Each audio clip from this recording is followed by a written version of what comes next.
Una vez más en el libro de Hebreos. Hemos avanzado, ya estamos en el capítulo 10. Nos ha tomado solamente unos cuantos meses y yo me quedo ahí. No sé si ya estamos en el año de predicar en Hebreos, no estoy seguro, pero nos quedan solamente 3 capítulos. Pero no tenemos apuro, ¿eh? No tenemos apuro en la predicación y en la enseñanza de su palabra. Vengamos en Hebreos capítulo 10. Leamos una vez más los versículos 11 al 18. Disculpen mi voz, hermano. El Señor me la ha preservado ahí media voz, pero bueno, estamos hablando por la gracia de Dios. Y yo, cuando empiezan a cantar y a hacer fiesta, se me olvida que la voz la tengo mala.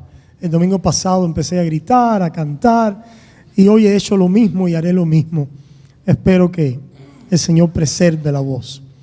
Comenzando en el 11 de Hebreos capítulo 10.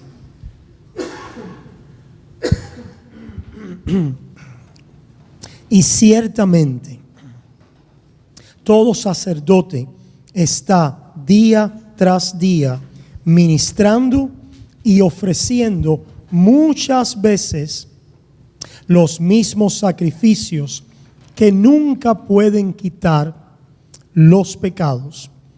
Pero Cristo, habiendo ofrecido una vez para siempre un solo sacrificio por los pecados, se ha sentado a la diestra de Dios.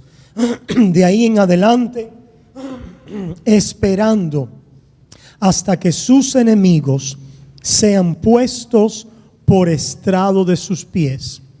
Porque con una sola ofrenda hizo perfectos para siempre a los santificados. Y nos atestigua lo mismo el Espíritu Santo, porque después de haber dicho: este es el pacto que haré con ellos después de aquellos días, dice el Señor, pondré mis leyes en sus corazones y en sus mentes las escribiré. Añade: y nunca más me acordaré de sus pecados y transgresiones. Pues donde hay remisión de estos, no hay más ofrenda por el pecado. Esta es la palabra de Cristo. Oramos. Oh Padre, entendiendo, oh Dios, que vivimos no solo de pan, sino de toda palabra que sale de la boca de Dios, ahora rogamos tu asistencia para, Señor, esta proclamación que trae vida a los oyentes. Alimentanos hoy. Alimentanos hoy a través de tu palabra, por el poder de tu Espíritu, llevándonos a Cristo una vez más. Y en Él enriquécenos con toda buena dádiva de tu gracia. Porque te pedimos estas cosas en el nombre de Jesús. Amén y amén. Hermanos, comenzamos a ver la semana pasada, tratar de responder las siguientes preguntas. Y nosotros aseverábamos una realidad. ¿Cuál es la realidad que afirmábamos? Que los creyentes en Cristo han pasado de ser meramente rebeldes a ser adoradores del verdadero Dios. Que esto ha sucedido a través de la perfección del nuevo pacto en la sangre de Cristo. Decíamos que la ley de Dios, los 10 mandamientos, que antes odiábamos, rechazábamos y no queríamos vivir a la luz y en la obediencia de los mismos, ahora venimos a amar y comenzamos a obedecer. Y la pregunta es: ¿cómo ocurre este cambio? ¿Cómo coloca Dios la ley en nuestros corazones? ¿Cómo reina Cristo en nuestros corazones contra el poder del pecado a través de la fe. ¿Cómo es que el creyente vive de la consumación, la plenitud, la perfección del ministerio de nuestro Salvador? Y comenzamos a responder con este pasaje. Este pasaje dice que todo sacerdote de la ley ministraba día tras día y su trabajo nunca terminaba. ¿Por qué? Como hemos leído ya, porque no podía quitar el pecado. ¿Cuál es el problema del hombre? Decíamos el domingo pasado, el pecado. Si Dios no trata con nuestro pecado y nosotros apropiamos la provisión de Dios, estaremos separados de Dios por toda la eternidad en el infierno. Ese es el gran problema del hombre. Que ahora, aunque el hombre no está todavía en el infierno, que está separado de Cristo, si no está unido a Jesús, la palabra lo describe como alguien que está muerto en delitos y pecados. Alguien que no tiene la vida de Dios morando en él. ¿Y para qué vino Cristo? Él vino para ser el sacerdote que nos diera vida, que nos reconciliara con Dios a nosotros que estábamos muertos en delitos y pecados, que no podíamos ahora en nuestros recursos y en nuestra posición volvernos a Dios. ¿Por qué? Porque decíamos y hemos dicho en muchas oportunidades que por muy bueno que el hombre trate de ser, por muy religioso que el hombre pueda ser, nunca puede satisfacer las demandas santas y justas de la perfección moral de Dios. Dios es santo, justo y perfecto. Y ha mostrado esto dándonos una ley que revela su santidad, su justicia y su perfección, los 10 mandamientos. Y nadie la ha podido cumplir. Nadie ha podido ajustarse de una manera completa, íntegra y perfecta a la ley moral de Dios. Y la Biblia dice que la paga del pecado es muerte. El hombre debía haber consagrado su vida completa a Dios. El hombre debiera vivir como un sacerdote para Dios. A propósito, ¿qué es un sacerdote? En su definición, vamos a decir más básica, es simplemente alguien que le ofrende a Dios, que ofrece a Dios, o podemos decir que consagra a Dios. Se consagra a sí mismo para Dios y consagra su mundo para Dios, para obedecerle, para amarle, para honrarle, para servirle. A propósito, así fuimos creados en la primera pareja, en Adán y Eva. Adán fue creado sin pecado, sin maldad, justo, santo, perfecto. ¿Para qué? Con una misión y una vocación: consagrar su vida y los que le rodeaban y el mundo que Dios le dio a Dios, entregárselo a Él, ser el sacerdote que le ofreciera a Dios el culto, la obediencia, la creación que Dios le dio para Él. Esa era la vocación de Adán, es la vocación de un sacerdote. Hasta cierta medida también Adán era como un rey, el rey de aquel huerto. ¿Y qué es lo que hace un rey? Un rey es aquel que gobierna.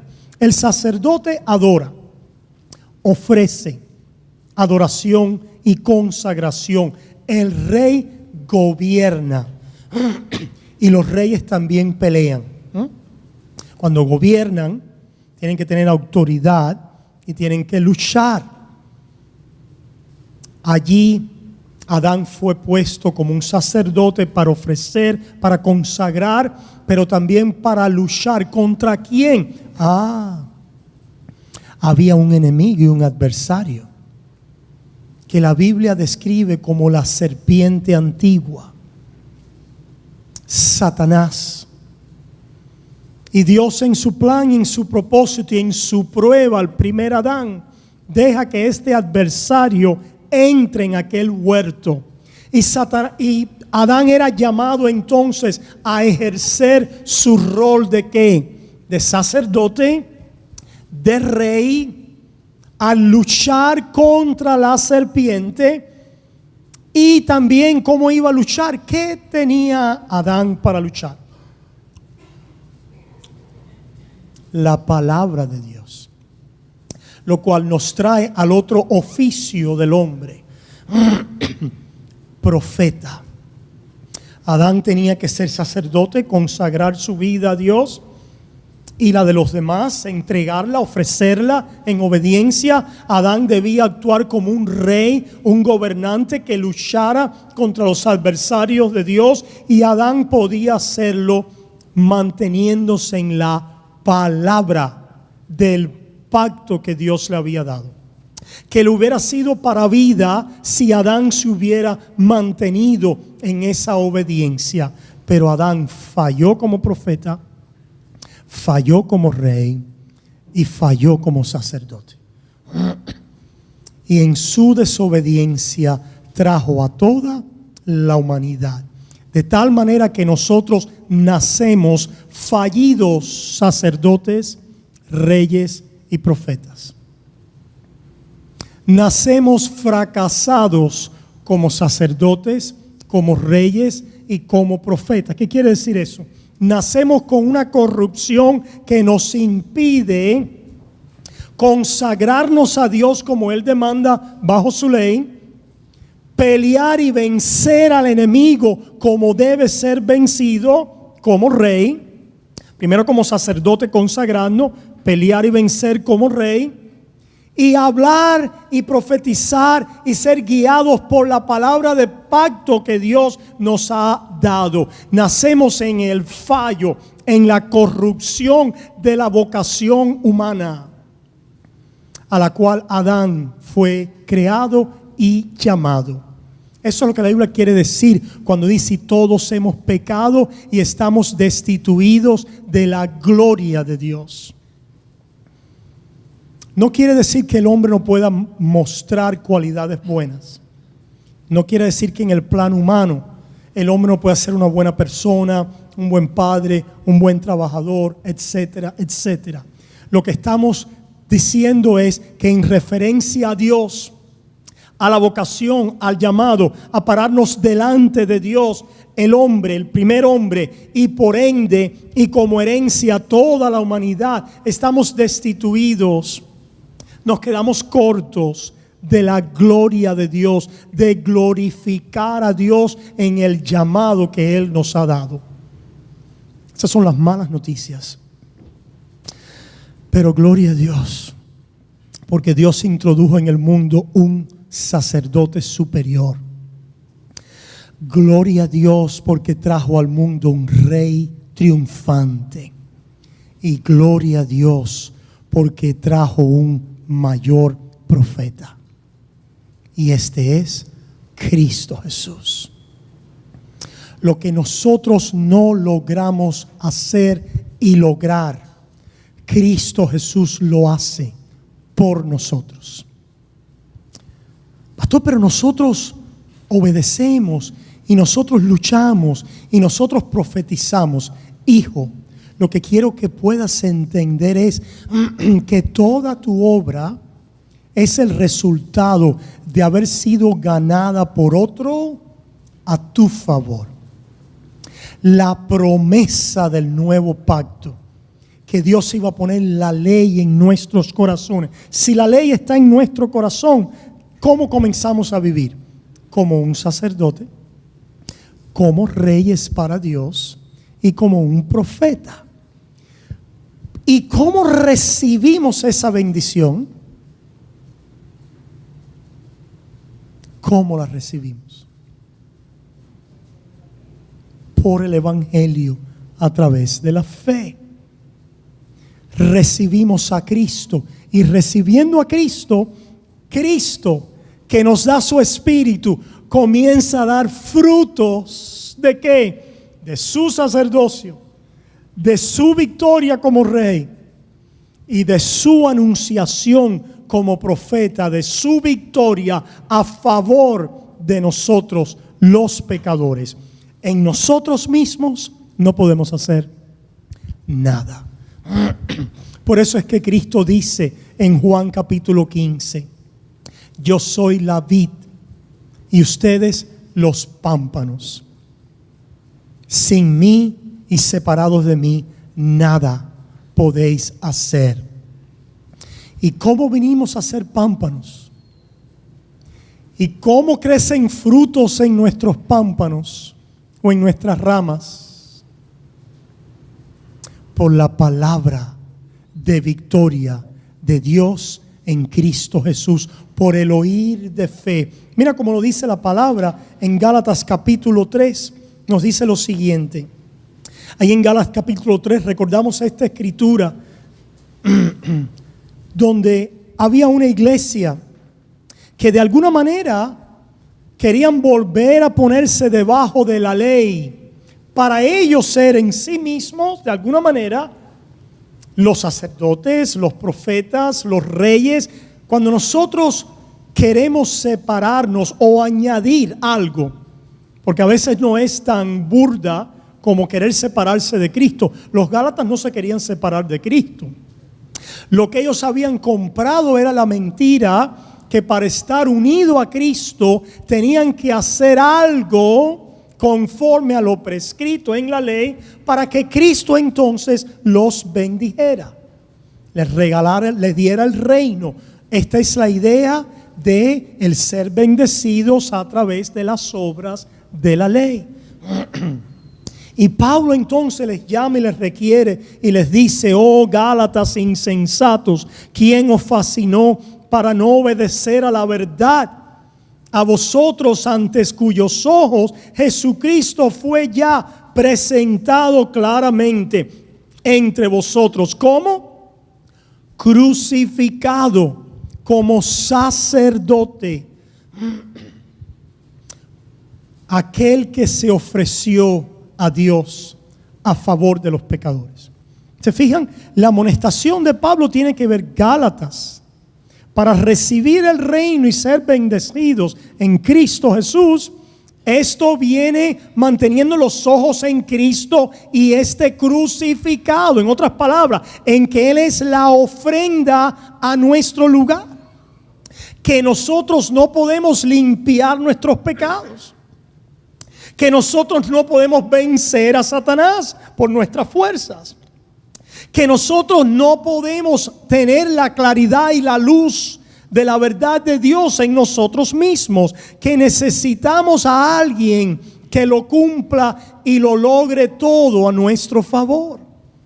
Y por eso Hebreos 10 dice que este sacerdote, cuando hubo terminado, ascendió a los cielos y decíamos la semana pasada, se sentó. A diferencia de los sacerdotes de la ley, se sentó. ¿Por qué? Porque su obra está terminada a favor de su pueblo. Hermanos, ese es el evangelio. ¿Se fijan? El evangelio que predicamos conforme a la palabra de Dios es la obra completa, final y terminada de Cristo Jesús. Pastor, pero el evangelio es más, dice alguien. Escuchen, hermanos. El evangelio es más, dice alguien. El evangelio también es nuestra obediencia y nuestra vida de crecer en santificación. Hijo, esos son los frutos del evangelio. No equivoquéis. El nosotros poder vivir ahora en servicio, en obediencia a Dios, no es el evangelio. El evangelio es aquello que debemos obedecer para ser salvos, para recibir y ser unidos a Dios en bendición. Y esto no es la obediencia de la ley, sino es la anunciación y proclamación de la vida y la persona de otro. Cristo Jesús. Cuando el evangelio es proclamado, si alguien te está diciendo debes hacer algo en la proclamación del evangelio, no te está predicando el evangelio. El evangelio no es debes nacer de nuevo. El evangelio no es debes arrepentirte. El evangelio no es debes obedecer a Dios. El evangelio no es debes caminar agradando a Cristo. Y todas estas cosas son deberes del creyente. Cuando nosotros predicamos estas cosas y decimos ese es el evangelio, erramos. El evangelio es buenas noticias. Las buenas noticias de que otro vivió, cumplió, satisfizo todo lo que se requería de nuestra mano. El evangelio es que otro vivió la vida perfecta como sacerdote, como rey y como profeta que nosotros deberíamos haber vivido, pero hemos fallado en vivirla. Y el evangelio es que otro se ofreció en obediencia perfecta y sacrificio hasta la muerte por nosotros que merecemos morir por nuestras transgresiones en nuestro mejor día de creyentes. ¿Sabías tú? En tu mejor obediencia mereces la muerte. Tú no vas a pararte delante de Dios basado en tu obediencia, sino en el sustituto y el mediador a tu favor. Él se va a parar finalmente, como se paró con la muerte de Esteban. Aparentemente cuando un santo muere, Cristo se para. Se para para recibirnos. No se para para juzgarnos. Algunas personas creen que el juicio final para los creyentes es un juicio donde finalmente se va a determinar nuestro destino final basado no solamente en la fe, sino también en nuestras obras. Hermanos, eso no es lo que la Biblia enseña. Eso lo enseña la iglesia romana, sí. Eso lo enseñan otras religiones. Eso lo enseñan algunos cristianos evangélicos confundidos. La Biblia enseña que el juicio de Dios para salvación nos llega ahora, hoy. ¿Y cómo es que nos llega, hermanos? Pues ciertamente nos llega a través de la fe cuando creemos lo que Dios ha hecho en Cristo a nuestro favor. Mira lo que sigue diciendo en Gálatas 3, dice, versículo 2, esto solo quiero saber de vosotros, ¿recibisteis el Espíritu por las obras de la ley o por el oír con fe?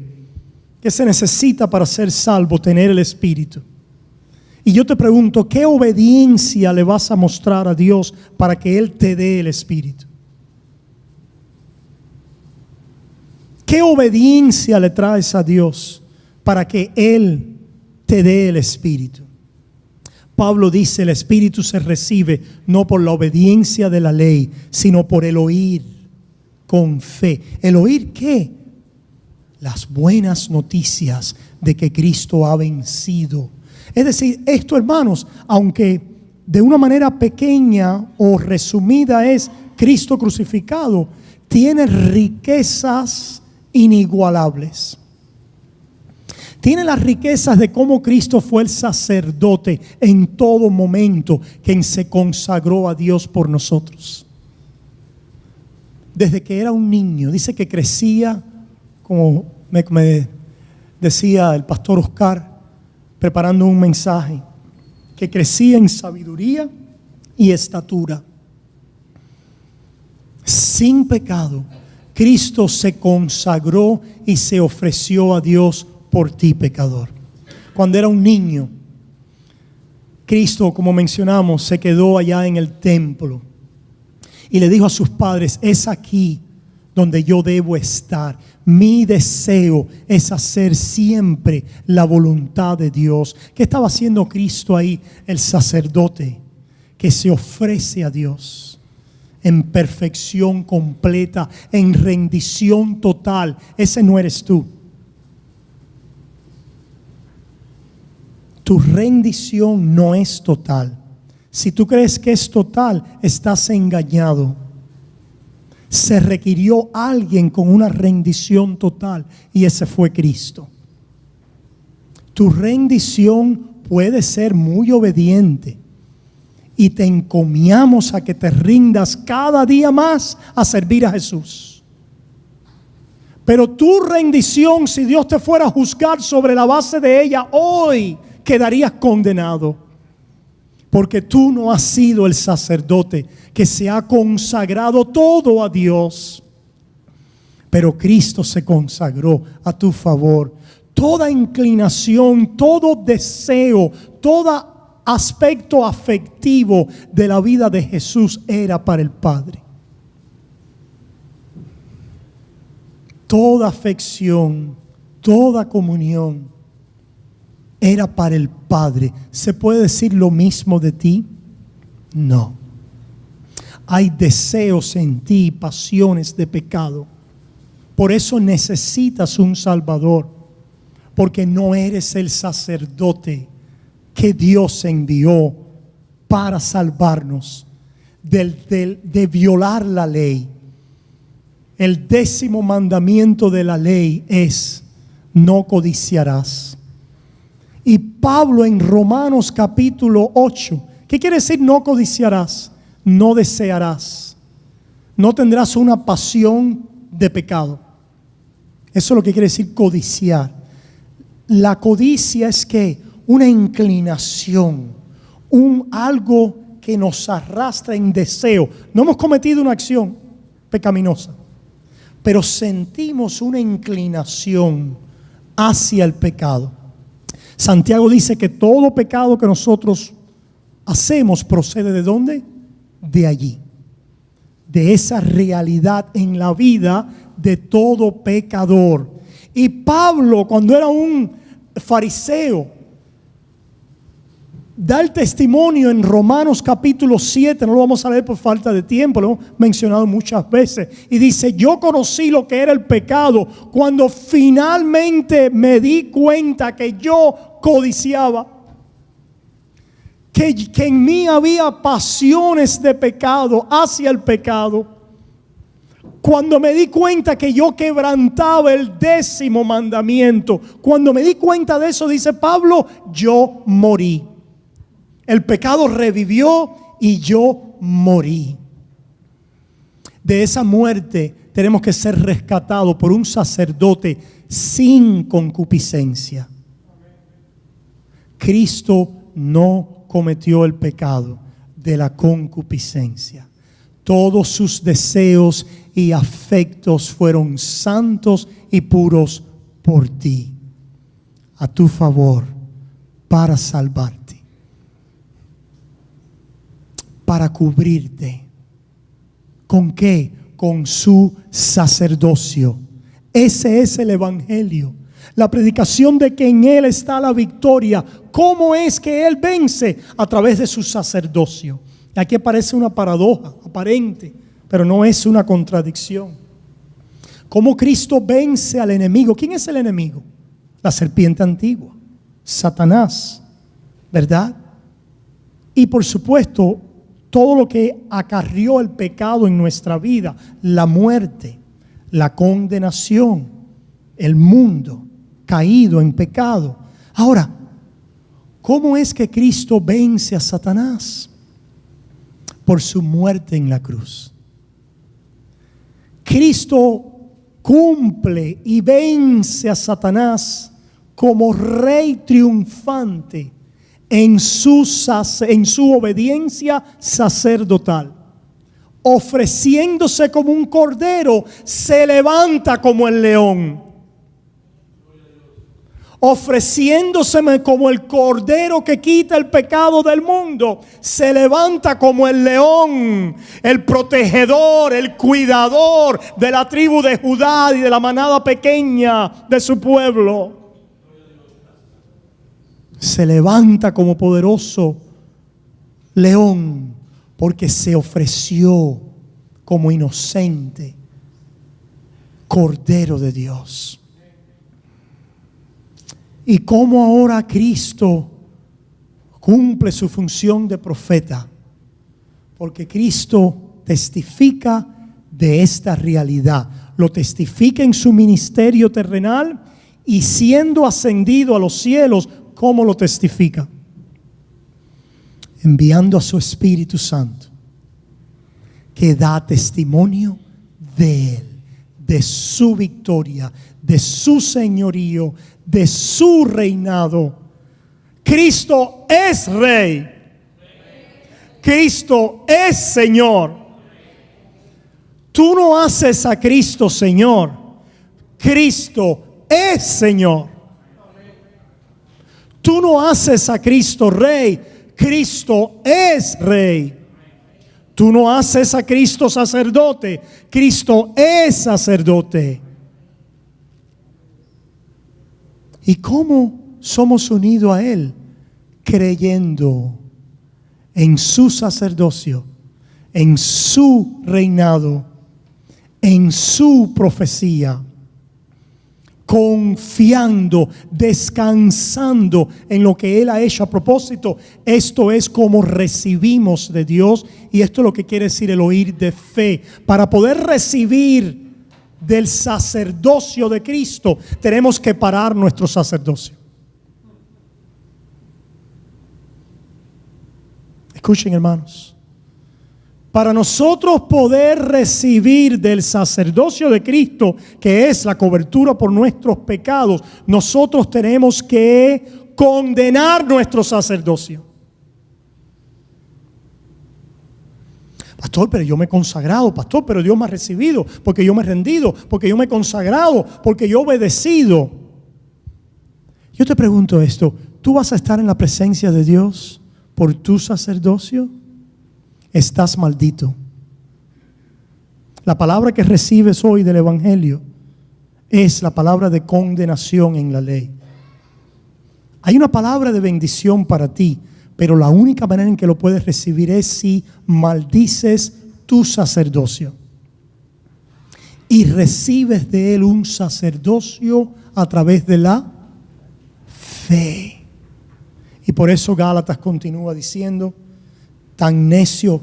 ¿Recibiste el Espíritu por las obras de la ley o por el oír con fe?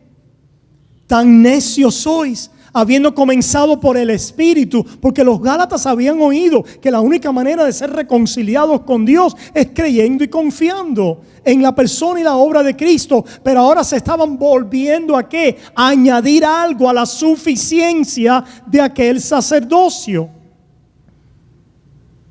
Estaban levantando a Cristo de la silla. Levántate, no descanses, no puedes descansar.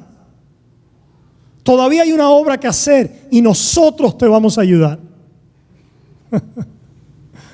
Por eso es que Hebreos después dice: pisoteáis y contáis como inmunda la sangre del pacto.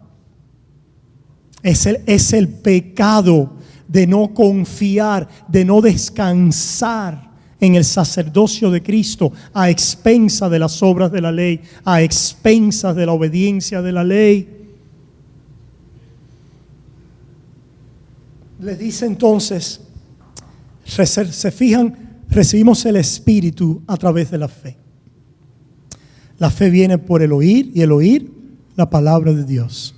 La palabra de Dios es la palabra de Cristo. Cuando oímos el milagro por la gracia de Dios y en su soberana voluntad, Dios abre nuestros ojos, nuestros corazones y nos ayuda a arrepentirnos. ¿Qué es el arrepentimiento?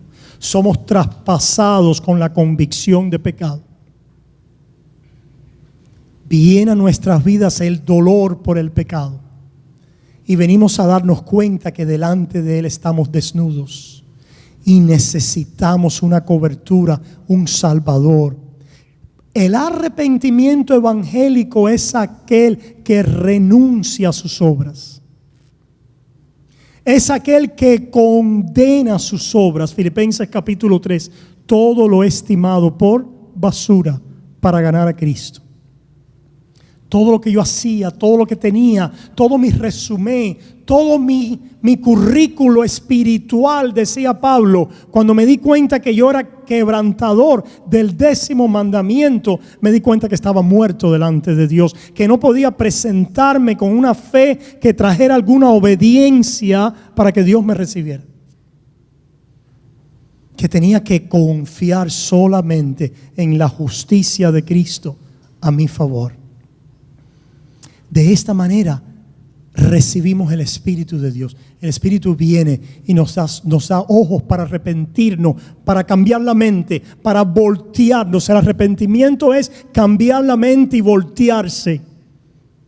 Pero igual que la fe, que tiene un objeto, el arrepentimiento tiene una referencia. Predicar arrepiéntete no es predicar el Evangelio. Hay predicadores de arrepentimiento, pero no están predicando el Evangelio. El arrepentimiento es el llamado en respuesta al Evangelio. Si la referencia sobre la base de la cual llamas a arrepentir está equivocada, tu arrepentimiento es en vano. Si el objeto de lo que predicas es incorrecto, puedes decir a las personas: crean, arrepiéntanse todo el día, pero no está el Evangelio. Por eso Pablo una y otra vez: este es el Evangelio que os anunciamos. 1 Corintios 11. Inmediatamente va a hablar de la persona y de la obra de Cristo por nuestros pecados, cuando el Evangelio es predicado. Y gloria a Dios, porque a veces de una predicación corrupta del Evangelio puede haber suficiente de Cristo y de su sacrificio a favor de pecadores para Dios salvar un alma. Gloria a Dios por eso. Dios, a pesar de nuestra insuficiencia como predicadores, utiliza el Evangelio de diferentes maneras, en diferentes púlpitos, en profetas que no son ni de Dios, en lugares y en iglesias y en denominaciones que no predican la verdad. Y hay suficiente evangelio para que un alma venga a salvación por la gracia de Dios, ¿verdad? El arrepentimiento tiene como referencia no la ley. Ciertamente la ley es parte de lo que predicamos cuando predicamos a Cristo y a este crucificado, porque Cristo vivió bajo la ley. Entró, dice Gálatas, en el cumplimiento del tiempo y cumplió la ley. En el arrepentimiento, ahora cuando oímos que hemos fallado nosotros en cumplirla como sacerdotes, como reyes y profetas, y vemos a Cristo que la cumpla a nuestro favor, y la dádiva y el regalo de Dios ahora presentado gratuito a los pecadores, nos arrepentimos, somos traspasados con una convicción urgente, verdadera y sincera de nuestros pecados y la necesidad de un Salvador. Somos traspasados con la carga del odioso, lo destructivo y la separación de Dios por el pecado. Y ahora en fe y arrepentimiento nos volteamos a Cristo, diciéndole: ten misericordia de mí, Señor. La fe y el arrepentimiento es la respuesta al Evangelio, no el Evangelio. No predicamos arrepentimiento como la referencia y el objeto de la fe. La fe en sí no salva por ella misma, ni tampoco el arrepentimiento. Es Cristo y este crucificado. Cuando nos volteamos a Él, cuando nuestra mente cambia hacia Él y venimos y confiamos en Él por la fe. Una vez más, ¿qué es la fe? Recuerdan, la mano vacía. La mano vacía. ¿Qué traigo para que Dios me acepte? No puedes traer nada sino solamente tu pecado. En reconocimiento, en confesión: he fallado, sálvame, oh Dios. La palabra de Dios entonces dice que Él nos da su Espíritu. Y nos da su Espíritu, ¿para qué, hermano? Porque su Espíritu testifica ¿de quién? De Cristo. Ahora siempre el Espíritu va a continuar trayendo esta ¿qué? Convicción, seguridad, confianza, descanso. Y de esa convicción, seguridad, confianza y descanso salen frutos, obediencia, santidad, entrega, servicio.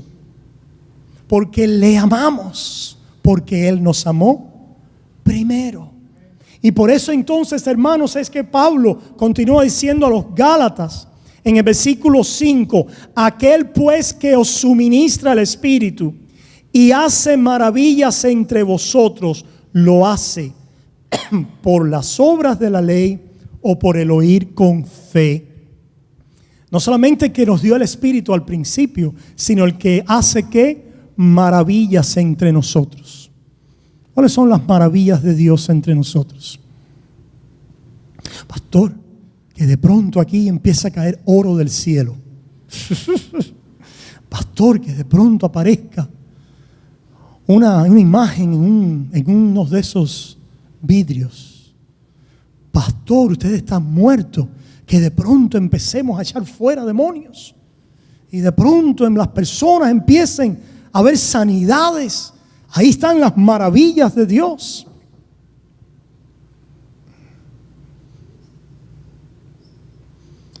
Hermanos, la maravilla de Dios es que ahora eres reconciliado con Él y tu vida transformada y conformada a la imagen de su Hijo.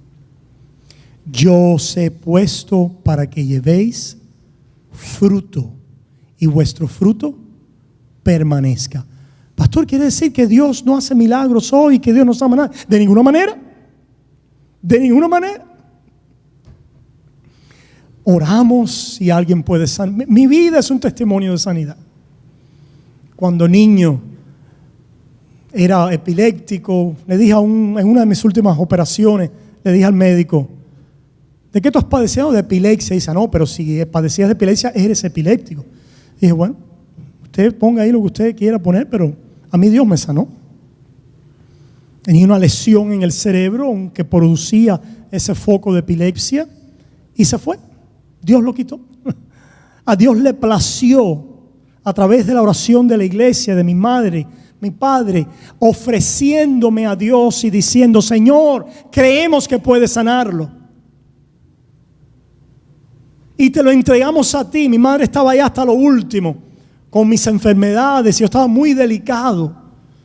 Te lo ofrezco a ti, oh Dios, sánalo si lo quieres sanar, o llévalo contigo si así lo quieres hacer. Si lo dejas, úsalo para tu honra y para tu gloria. Hermanos, pregunta: ¿esa no es la fe? Pero imagínense que mi mamá hubiera dicho: yo lo declaro sano en el nombre de Jesús. Mami, tú no eres Dios. Tú no eres Dios. Tú no declaras nada. La oración no es declarar. La oración es simplemente pedir. Pedir y se os dará. Si tú declaras es porque ya te fue dado.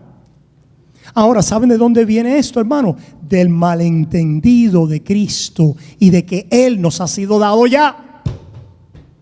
Porque la palabra de Dios nos dice que ya Él nos ha sido dado y tenemos todas las cosas en Cristo. Las personas entonces enfocadas en lo terrenal y temporal concluyen que ya ahí lo tenemos todo. Tenemos que declarar, confesarlo. El sí, el amén. Cristo es sí y amén. Todos los propósitos que Dios tiene para ti en Cristo se van a cumplir. Todos. Y eso puede incluir enfermedad y no enfermedad, sanidad y no sanidad, alegría y tristeza, abundancia y pobreza, caída y fortalecimiento,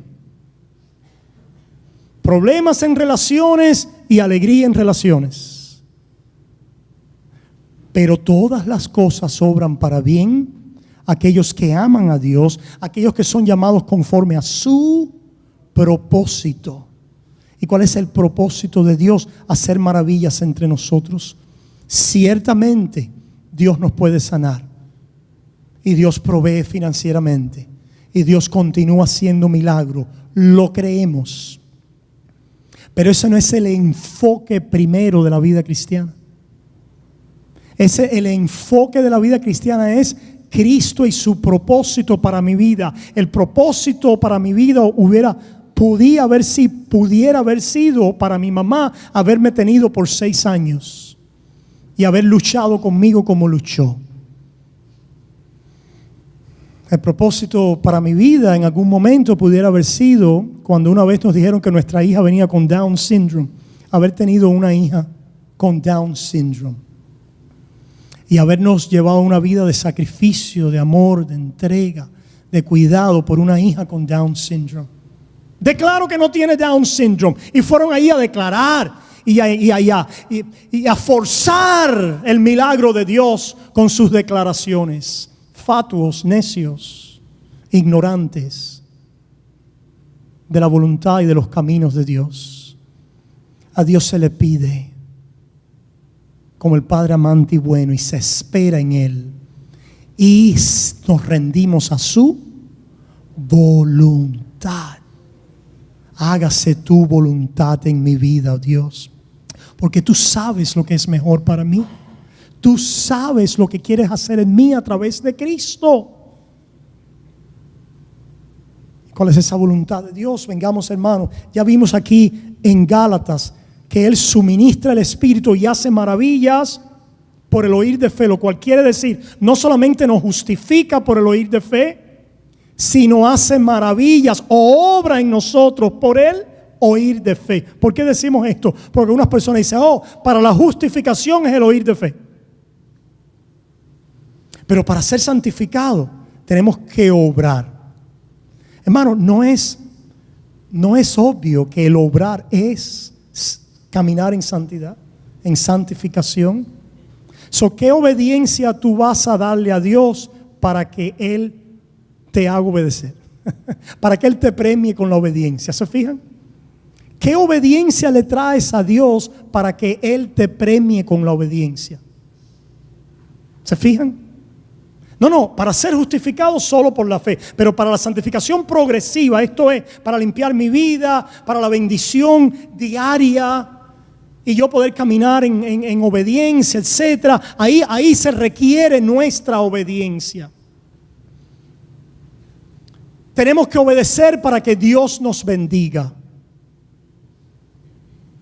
Hermano, la obediencia es la bendición. ¿Qué otra cosa buscas? ¿Qué otra bendición buscas más allá de la obediencia? Ciertamente algunos malinterpretando las Escrituras otra vez. Para que no haya enfermedad. Para que no falte el dinero. Para que haya abundancia. Hermanos, todo esto lo vamos a tener en Cristo, en el reino. Ahora nos toca sufrir. Es necesario que sufriendo entréis en el reino de Dios. ¿Por qué? Simplemente por una razón. Dios quiere mostrarle a un mundo impenitente, incrédulo e idólatra que su pueblo espera en Él aún en pruebas. Esa no fue la prueba de Job.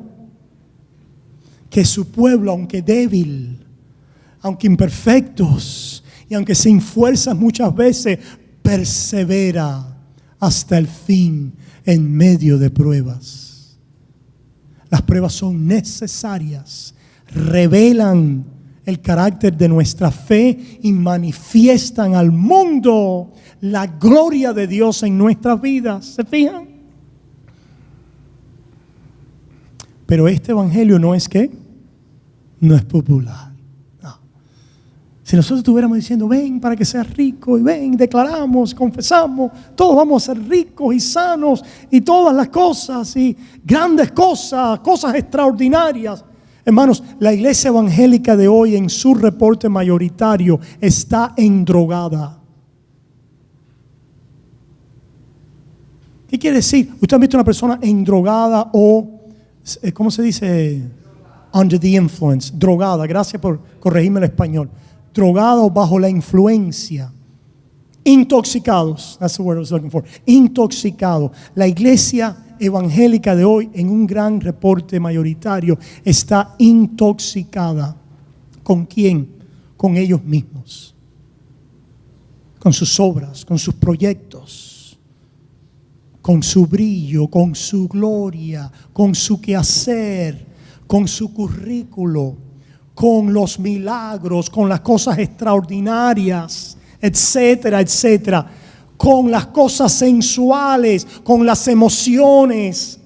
Está intoxicada, hermanos, con las cosas que se pueden ver, con las manifestaciones visibles de poder extraordinaria. Hay una intoxicación, hay una droga que ha circulado.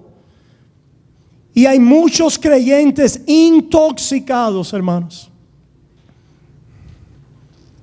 ¿Y qué se necesita, hermanos? Se necesita una hora de desintoxicación. Una hora de predicación. No se preocupe, al principio ustedes no han visto a un drogadicto cuando está queriendo dejar la droga. ¿Qué le pasa? No puede estar y le parece que se va a morir. El mundo se le está cayendo. No se preocupe, hermanos, van a llegar hermanos a nuestra iglesia y usted ha pasado quizás por el mismo camino o usted está en el mismo proceso de desintoxicación. No se preocupe, pasará. Y llegará el momento que se va a sentar tranquilito, confiado y en calma, recibiendo su palabra y sabiendo que Dios está en medio de su pueblo, obrando de maneras desapercibidas para la vista, de maneras aparentemente ordinarias. Porque, hermanos, Dios está obrando en las vidas de ustedes el fruto del Espíritu para ser una mejor esposa. ¿Y dónde está la prensa en eso? ¡Wow! La esposa para ser un esposo fiel, para apagar la pornografía, para separarnos más para el Señor, para ser fiel a nuestro hogar. No, pastor, yo voy a conquistar el mundo. Hay uno ya que lo conquistó y no eres tú. Se llama Cristo Jesús. ¿Puedes tú venir a las maravillas de lo ordinario? De que Dios, a través de palabra y sacramento y música y canción y oración, está entrando en tu vida y regalándote su reino día tras día, para salir allá afuera a tu trabajo una vez más y darle palabras cortés a tus pacientes o a aquellos que ves detrás del mostrador. El reino de Dios se ha acercado y viene de maneras desapercibidas para el ojo humano. A lo mejor alguien es llamado a ir a África. Está bien, eso puede ser un llamado para alguien. Pero a lo mejor una mujer es llamada a ser un ama de casa y tener hijos. Pregunta: ¿es menor esa mujer que la misionera en África? ¿Tiene menor grado de espiritualidad y de obediencia y de respuesta al reino de Dios? De ninguna manera. Aquel hombre trabajando, luchando, 2 trabajos para poder traer la comida a su casa, tiene 3, 4 hijos, su esposa cuidándolo. Casi no tiene tiempo de llegar a la iglesia, pero tiene un anhelo y un deseo de llegar y está luchando y trabajando. Es un hombre fiel. No puede ser el diácono, quizás no puede ser aquel que está liderando un ministerio en la iglesia, etcétera, pero tiene su ministerio de parte de Dios, ordinario, pero extraordinario, porque viene por el Espíritu de Dios a su vida en fidelidad y fruto del Espíritu, por amor a Cristo. ¿Se fijan, hermanos? Quizás a alguien de ustedes Dios no lo llame a casarse, a lo mejor te llama a quedarte soltero. Oh, solamente las mujeres casadas, y eso sí, están en olor de santidad. ¿Quién dijo? Mejor el llamado de Dios para tu vida es la soltería. El ser una profesional. Las mujeres no pueden estudiar. ¿Quién dijo eso? ¿Quién dijo eso? No, las mujeres son para quedarse en la casa. Really? Si tienen hijos, sí, debieran ocuparse de sus hijos. Debieran asegurar que sus hijos están bien cuidados, proveídos, guardados. Ese es el enfoque. La Biblia apoya eso. Pero puede que haya alguna mujer llamada a ser una profesional, a tener un negocio, a vender púrpura. ¿Habrá alguna mujer llamada a vender púrpura? Sí, se llama Lidia y aceptó a Cristo allá con Pablo y lo recibió en su casa y satisfizo necesidades de los santos a través de su negocio. Hermanos, ¿saben lo que hacemos? Volteamos la ley de Dios en nuestra propia conveniencia. No la cumplimos, porque no la cumplimos en el sentido de que nunca ninguno de nosotros termina de cumplir la ley. Pero nosotros queremos imponer a los demás la obediencia que nosotros tenemos. ¿Para qué? Para gloriarnos en eso. Y hermanos, si nos gloriamos, gloriémonos en Cristo y en lo que Él nos regala. Terminamos con esto, hermanos. Los llevo aquí a Romanos. Con esto terminamos. Aquí en Romanos capítulo 8. Escucha lo que dice su palabra. En Romanos capítulo 8. ¿Cómo es que Cristo venció con su sacerdocio a Satanás? ¿Cómo lo venció? Versículo 30 de Romanos 8. Y a los que predestinó, a estos también llamó. Y a los que llamó, a estos también justificó. Y a los que justificó, se perdieron algunos porque perdieron la salvación, y otros fueron glorificados. Dice así. Y a los que justificó, a estos también glorificó. No hay ni uno de los justificados que se queda fuera de la gloria. Nuestro Dios es Dios fiel. Lo que Él comienza, Él lo termina. Y Él nos ha justificado. Ese es el comienzo. La justificación es esa declaración legal. ¿Cuántos han recibido alguna vez un permiso de trabajo? Para trabajar. La justificación es tu permiso de adorador. Para adorar a Dios y servirle tenemos que recibir un permiso. Y el permiso es la palabra de perdón.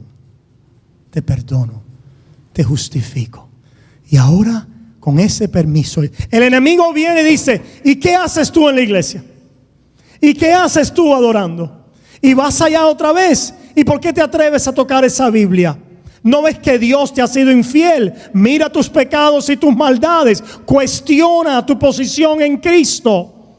Pero el Espíritu Santo nos da testimonio de que somos hijos de Dios. ¿Y qué es lo que nos dice? Ven a mí, porque en mí tienes perdón. Y vamos a ir cargados y atribulados en la confianza del descanso para el pueblo de Dios.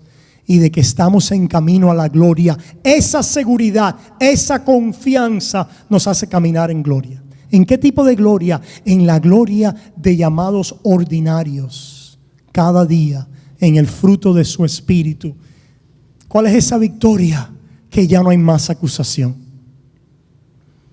Nuestra conciencia nos acusa cuando pecamos. Eso es bueno, el Espíritu Santo nos da eso para confesarnos y voltearnos a Jesús y escuchar su palabra de perdón y Él decirnos: levántate, eres mi hijo. Pero hay una acusación de Satanás que es descalificativa, y como le encantan a muchos descalificar a otros. Ese no es el ministerio de Jesús. Ese es el ministerio de Satanás. Pero dice la Biblia, y terminamos con esto: ¿qué pues diremos a esto? Si Dios es por nosotros. Gloria a Dios. Aquí nos vemos carismáticos y saltamos. No, mentira. Pero sí, hermanos, aquí yo me quiero regar y decir: gloria a Dios, aleluya. Gracias, Señor. Te alabo, te amo. Gracias, mi Cristo. ¿quién contra nosotros? El que no escatimó a su propio Hijo, el sacerdote, a nuestro favor, sino que lo entregó por todos nosotros, ¿cómo no nos dará también con Él todas las cosas? Con Él, todas las cosas. Espera, hijo, Dios te dará todas las cosas. Estás heredando un reino eterno. ¿Quién acusará a los escogidos de Dios? Dios es el que justifica, te ha dado el permiso. Cuando Satanás venga, enséñale el permiso. En los negocios hay que tenerlo en una tabla grande. Pues tenlo tú allí, entre tu conciencia, la perfección del nuevo pacto. Yo le pertenezco a Cristo. ¡Largo, Satanás! Soy un hijo de Dios. Él es mi Rey y mi Salvador.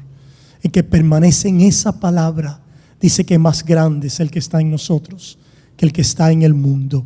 El que se somete así, en esa confianza de hijo, y está caminando con Él así, dice que el diablo huirá de vosotros. El diablo no necesita de que tú vengas a poner manos sobre alguien para él irse. Cuidado, cuidado, cuidado, hijo. Con todo lo profundo de mi corazón te digo, ten cuidado en qué lid entras. Hay un sumo sacerdote y un rey, es Cristo. Algunos han entrado endemoniados y han sido liberados sin show, solamente por el oír la palabra, la palabra, la palabra. Ustedes estáis limpios por la palabra que yo os he hablado. Quiere decir que no existe el hecho de que si Satanás viene a nuestro camino, se manifiesta, podemos decir que Dios te reprenda. La palabra dice que Dios te reprenda. Que Dios te reprenda en el nombre de Jesucristo. Y hoy en día las personas quieren saber hasta el número de seguro social del demonio. ¿Y dónde trabajas? ¿Y cuánto ganas? ¿Y dónde vives? ¿Y dónde has estado? ¿Y cuántos son? My goodness. Qué ignorancia, hermanos. Que están en las manos de Satanás y no lo saben, no se dan cuenta de que son víctimas de la manipulación satánica a través de esas prácticas. Nuestra victoria es estar firme en el sumo sacerdote y rey, cuya victoria es nuestra victoria. Permanecer descansando, nutriéndonos en los medios de gracia que Él ha establecido y caminar en confianza, no haciendo caso del rugido de Satanás. Que ruja. Tú no le vas a tapar la boca, no te preocupes, no tiene ya dientes. Cristo lo desdentó en la cruz. Lo único que puede hacer es rugir. Hermano, si usted está en un lugar y hay muchas manifestaciones, hermano, no le haga caso. Satanás, el pecado siempre quiere que el pecado en una criatura quiere ganar ¿qué? Quiere ser el centro de atención. No le hagas caso a Satanás. No le prestes atención, hermanos. Presta la atención a Cristo. No quiere decir que no creamos en su existencia y que no le pidamos a Dios ayuda contra Él. No quiere decir eso. Estamos conscientes de eso. Y de dónde está nuestra lucha, que no es contra principado y contra sangre, que no es contra carne y sangre, sino es contra principados y potestades. Pero entendamos la lucha que viene por la acusación y las mentiras y las tentaciones satánicas. Y cómo nos paramos en Cristo.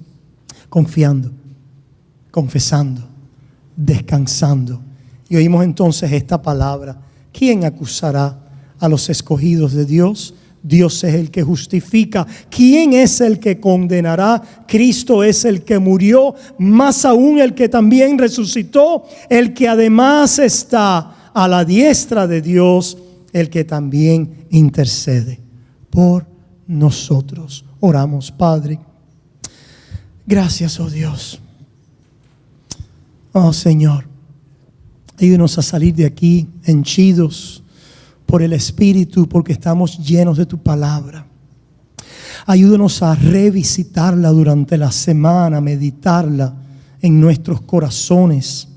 a estudiarla, a pensarla, a regresar, Señor, al próximo estudio y una vez más participar de esta comida eterna, a compartirla con otros, Señor.